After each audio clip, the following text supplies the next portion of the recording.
What if the tension we feel today is not really about people, but about the systems we live in?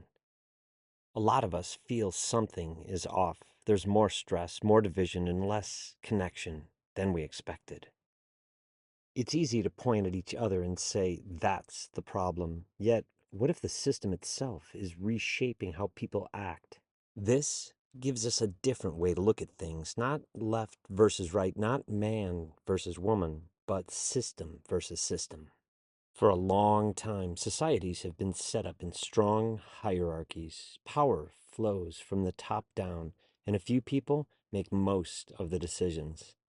This kind of system is often called patriarchal. It usually focuses on control, competition, and winning. Competition can be useful and it's helped build a lot, yet history also shows it can lead to conflict and repeated cycles of struggle. Now, there is another way to think about systems, not as an extreme change, but as a shift toward more balance. Some people describe this as a more matriarchal approach. This is not about gender, it's about how systems work.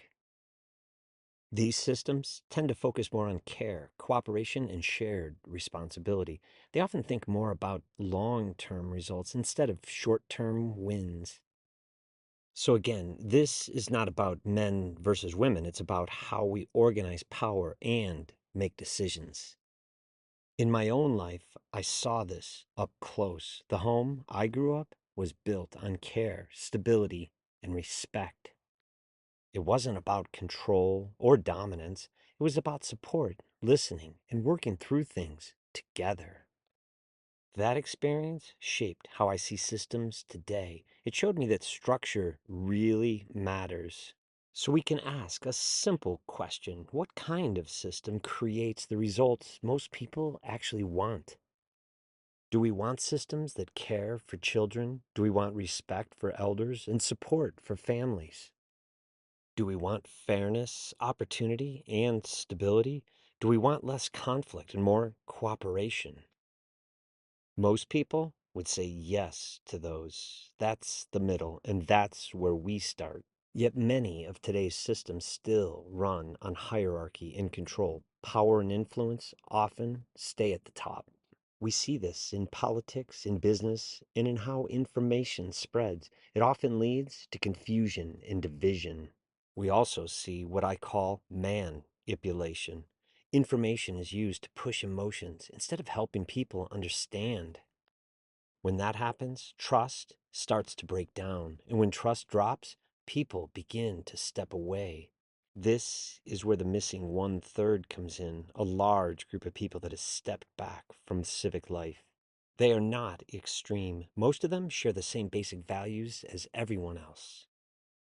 Some feel the system doesn't work for them. Others are focused on daily life and avoid the noise. Many younger people just haven't connected with the system yet. It's not that they don't care, they just don't see themselves in it. When things feel confusing or hostile, people disengage. And when people disengage, systems get weaker. So the question gets deeper. Are we reacting to each other or reacting to the system we are in? There are people who study these patterns and help explain them. They look at how systems shape behavior.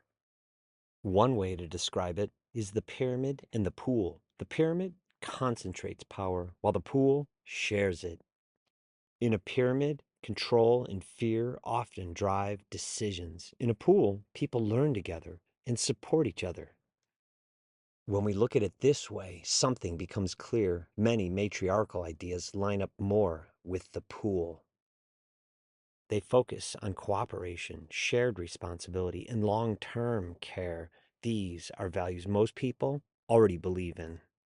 There are also new systems being explored that follow these ideas. They look at fairness, shared structure, and global cooperation. They are not perfect, yet they show people are already thinking about better ways to organize society. The goal is not to tear everything down. The goal is to build systems that work better for more people. This can start in simple ways, small groups of people talking, learning, and supporting each other. Local circles can grow where trust builds again. People can share ideas without fear of being attacked. New ways of working together can form. People can connect instead of compete. Step by step, ideas turn into systems. Over time, systems turn into culture. This is how change really happens, not all at once and not through force, but through steady action. So we come to an important question.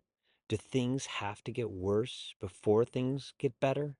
History often shows us that they do, yet awareness gives us another option. If we can see the patterns early, we can start changing before things break down even more. We can choose systems that match our shared values. We can choose cooperation instead of constant conflict. Each of us can do something small. Start a conversation, ask questions, stay curious.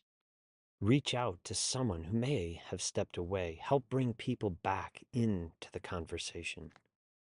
When more people take part, better systems can grow. And when better systems grow, better outcomes follow. This is the kind of thinking explored in the 90-90 system. It focuses on the 90% of people who share common values.